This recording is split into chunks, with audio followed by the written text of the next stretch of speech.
Good morning, pupils. How are you all this morning? Today we'll be considering a new topic. Actually, it's a continuation of our last topic. Last week we did fractions, so today we're going to continue from where we stopped. And today we'll be discussing equivalent fraction. Equivalent fraction. Good. As I've told you, today we'll be considering equivalent fraction. Remember last week we did how to convert from mixed number to improper fraction. We also did how to convert from improper fraction back to mixed number. Then we did addition of like fraction. So today we continue from where we stopped last week and we'll be considering equivalent fraction. What are equivalent fraction? Equivalent fraction means equal fraction. Equivalent means equal. So equivalent fraction means equal fractions. Then we look at these examples. The first one is write the first four equivalent fractions of 1 over 2. This is a fraction, so we are writing the first four. That's the first four fraction of 1 over 2. So if you want to do that, what you need to do is that you write out your fraction, which is what 1 over 2. Remember, we are writing the first four. So this is the number 1. Number 2 will be what? Times 2. So you multiply your numerator and your denominator. So that will give us what? 2 times 1 will give us what? 2. 2 times 2 will give us what? 4.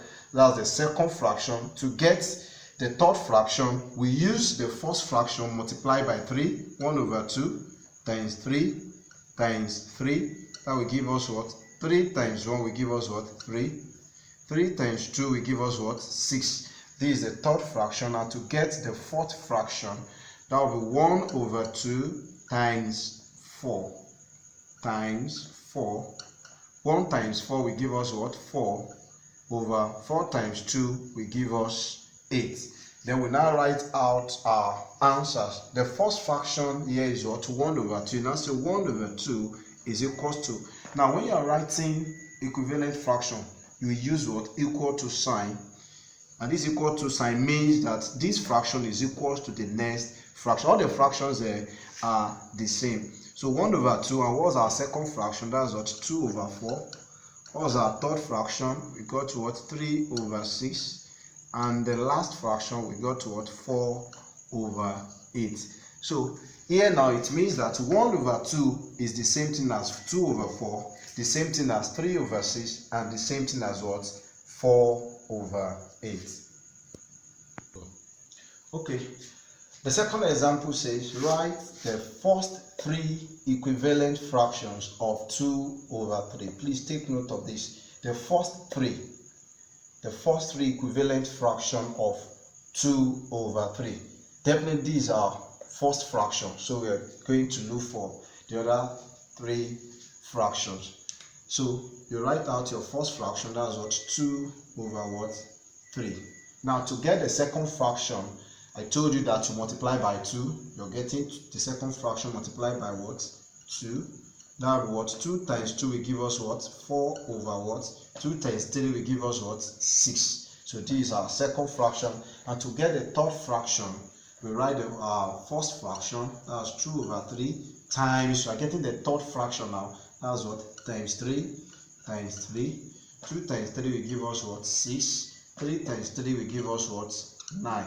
Here now we can see that we have our first 3 equivalent fraction. The first one is this, the second one is this, and the third one is what? This. Then we now write it down. Now say the first 3 equivalent fractions are 2 over 3 equals to 4 over 6 equals to 6 over 9. It means that 2 over 3 is the same thing as 4 over 6 and the same thing as what? 6 over 9. Cool. Okay, now as you can see, this is another dimension of this part of this topic. The example says that the instruction says find the missing numbers. We are finding the missing numbers of these equivalent fractions. Now if you look at these 2 fractions, one part is missing, one numerator is missing This numerator is given and the two denominators are given, but this numerator is what is missing. So what we're going to do to get this numerator? Now, what you're going to do first is you're going to consider the two fractions. Here now, since this place is missing, so you leave your numerator and consider the denominators. You have your denominators here to be 3 and here is what? 6. So what you're going to do, you compare the two.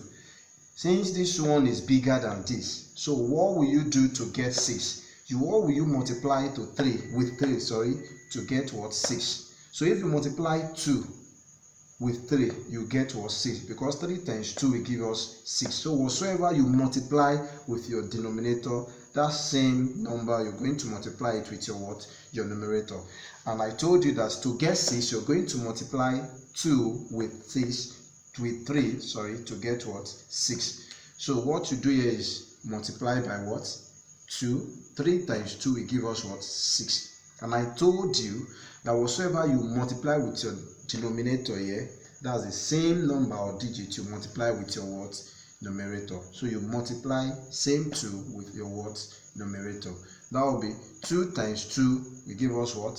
4, and 2 times 3 will give us what? 6. So therefore the missing number here is what? 4. And to confirm it, 2 over 3 is equals to what? 4 over 6. You can write it out. 2 over 3 is equals to what? 4 over 6. Go. That's it. Okay. So we are still finding the missing number here. We are finding the denominator here. Number 3 we found the numerator, and here we are finding the what? The denominator. Now we need to compare now. Our numerators, the two numerators are given. Here one denominator is given and we are finding the second denominator. So we are not going to consider these two because we are looking for the denominator. So we are going to consider our numerators. Now here under here is 4 and here is what? 12. So you see that 4 is lesser than 12. 12 is bigger than 4. So the next thing we're going to do is to look for what to divide 12 with that will give us what? 4. You look for a number that we use to divide 12 that will give us what? 4, because 12 is bigger than 4. So we're going to look for a number to divide 12 with to give us what? 4. So what's that number that will divide 12 with? And the answer will be what? 3. 12, when you divide 12 by 3, it will give us what? 4. And I told you that whatsoever thing that you are using here, and that's the same thing you use to divide your denominator. If you use 2 to divide your numerator, you use the same 2 to divide your denominator. If you're using 4 to divide your numerator, you use 4 to divide your denominator. Here now we use 3 to divide our numerator here. So we're going to use 3 to divide our denominator. 12 divided by 3 will give us what? 4. Then 15 divided by 3. 15 divided by 3. When you count 15, you circle it 3, it will give us what? 5.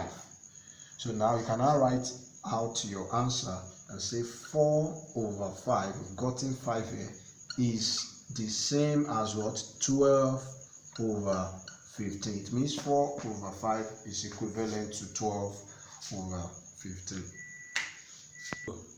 Okay, number 5 question. We are still finding the missing number. You can see here is not given and we have our denominator.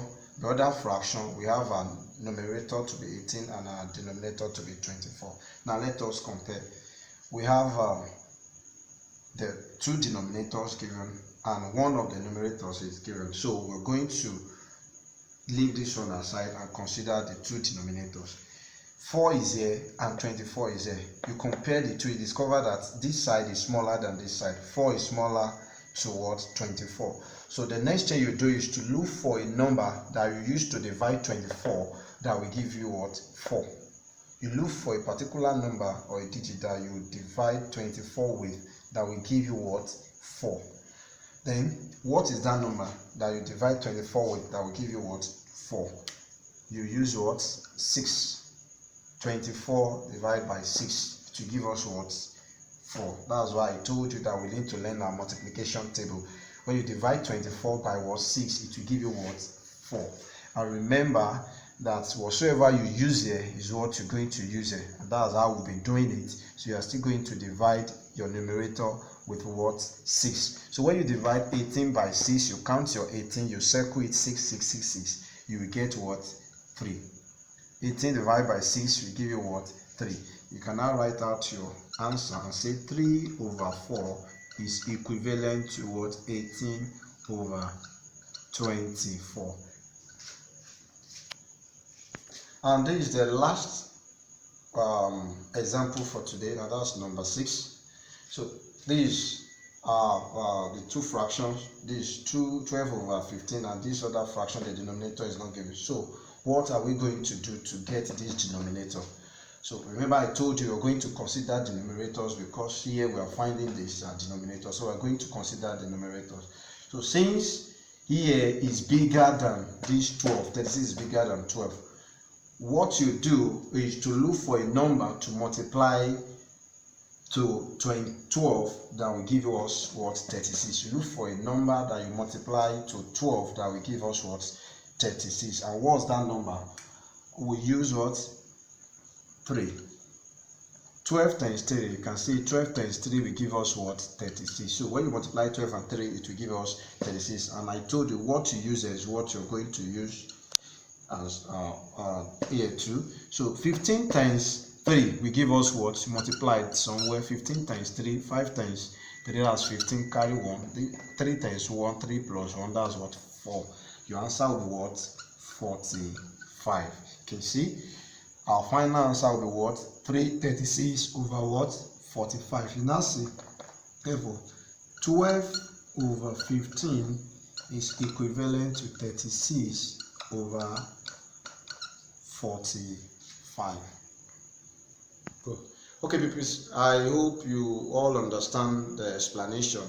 If you miss out on any explanation, just take it back and catch up with that explanation. And I'm going to drop your assignments and your classwork on the platform. Please ensure that you do it and meet up with the time that I will allocate for your assignment and for your classwork. See you some other time. Bye.